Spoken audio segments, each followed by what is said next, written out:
अब आपको लिए चलते हैं दुनिया के एक पूर्वी छोर की ओर, जहां पर परमाणु हथियारों के जखीरे पर बैठे उत्तर कोरिया नेता किम जोंग उन लगातार अपनी सैन्य ताकत बढ़ाने में जुटे हुए हैं। शनिवार को किम जोंग उन अपनी बेटी के साथ नौसैनिक विध्वंस पोत कांगकोन पर दौरा किया और इस दौरे में किम जोंग ने इस नेविगेशन परीक्षण का निरीक्षण भी किया। परमाणु युद्ध को रोकने के लिए नौसैनिक क्षमताओं को बढ़ावा की जरूरत दिखाई दी और सरकारी मीडिया की ओर से एक तस्वीरें भी जारी की गई, जिसमें किम जोंग उन अपनी बेटी के साथ युद्धपोत पर नजर आए। साथ ही वो हथियारों को देखते हुए और उनकी ताकत की जानकारी लेते हुए भी दिखाई दिए। उत्तर कोरिया अपनी सैन्य शक्ति ऐसे समय पर बढ़ा रहा है जब उसका दक्षिण कोरिया और अमेरिका से तनाव लगातार बढ़ता जा रहा है और माना यह जा रहा है कि देखिए कहीं ऐसा ना हो कि रूस यूक्रेन के बाद ईरान मिडिल ईस्ट के अंदर जंग फैली और उसके बाद अब ऐसा ना हो कि उत्तर कोरिया भी लगातार कोई बड़े एक्शन ले ले, ना सिर्फ साउथ कोरिया के खिलाफ, जापान के खिलाफ, बल्कि अमेरिका के खिलाफ भी, क्योंकि नॉर्थ कोरिया के पास जितना जखीरा, जितने बैलिस्टिक मिसाइल हैं, वो भी पूरी दुनिया के लिए एक मेजर कंसर्न है। और एक बार फिर से इन्हीं तैयारियों को लेकर किम जोंग उन ने अपने एक शिप के ऊपर अपनी बेटी के साथ वहां पर जाकर उसका मुआयना किया और उनकी जानकारी भी हासिल की।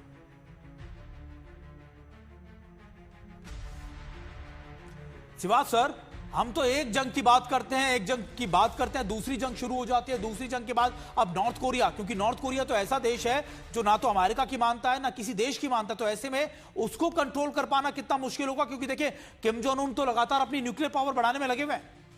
हाँ, बिल्कुल बिल्कुल ठीक बोला सुमित कि नॉर्थ कोरिया एक न्यूक्लियर देश भी है और उसके पर जो जमावड़ा है, स्पेशली आप देखें मिसाइल, रॉकेट, ड्रोन, और उसके पास हाइपरसोनिक मिसाइल भी सुनने में आया उसके पास है। अगर ऐसे में उसने हमला करता है साउथ कोरिया और जापान पे तो बहुत बड़ा नुकसान हो सकता है इन देशों पे, और जो अमेरिका की वहां पर बेसिस हैं उस पर भी हमला हो सकता है, जो साउथ कोरिया में भी, जापान में। तो मुझे लगता है कि नॉर्थ कोरिया एक बहुत बड़ी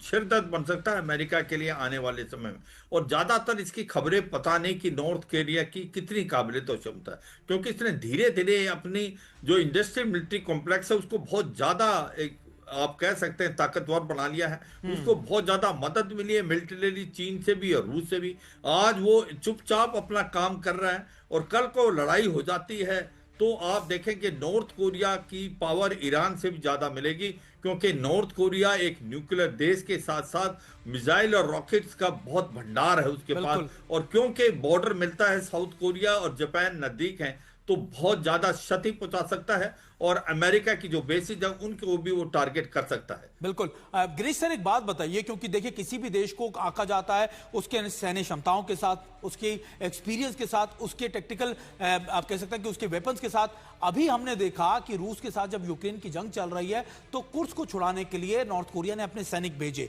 हथियार भी है, एक्सपर्टीज भी, लगातार वॉर एक्सपीरियंस भी मिल रहा है। तो ये सारे संकेत क्या दे रहे हैं कि क्या नॉर्थ कोरिया भी कहीं ऐसा ना हो कि इसी दौरान जब लगातार तमाम देश उलझे हुए हैं तो अपने ऑब्जेक्टिव को क्लियर करने के लिए किसी देश पर अटैक ना कर दे, खासतौर पर आप देख रहे हैं साउथ कोरिया के ऊपर या जापान के ऊपर? नहीं, संभावना तो इस चीज की अगर कूटनीतिक तरीके से देखा जाए, कूटनीतिक दृष्टिकोण से देखा जाए, तो ये सही समय है नॉर्थ कोरिया के लिए। जो दुनिया जूझ रही है मिडिल ईस्ट से, ईरान से, उधर लेबनान से, इजराइल सब घिरा हुआ है, तो इस समय बड़ा सही समय रहेगा नॉर्थ कोरिया के लिए। अगर वो चाहे तो साउथ कोरिया को या जापान को अटैक करके। लेकिन मेरे को अभी ऐसा नहीं लगता कि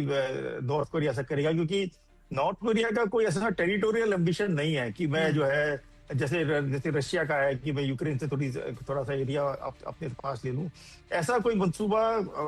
नॉर्थ कोरिया का नहीं है। नॉर्थ कोरिया का मंसूबा ये है कि मैं अपनी सेल्फ डिफेंस रखूं कि कल को मेरे ऊपर कोई आक्रमण ना कर पाए, चाहे वो साउथ कोरिया है, चाहे जापान है, चाहे यूएस है, चाहे नेटो है। तो उसने अपनी क्षमता को इतना बढ़ा लिया है कि उसने ये इंश्योर करा है कि किसी की भी ये जरूरत ना हो कि वो कल को जैसे ईरान के ऊपर सोचा कि ईरान पर अटैक करे, कोई नॉर्थ कोरिया पे नहीं सोचेगा, क्योंकि वो न्यूक्लियर पावर है। तो आई थिंक मेरे हिसाब से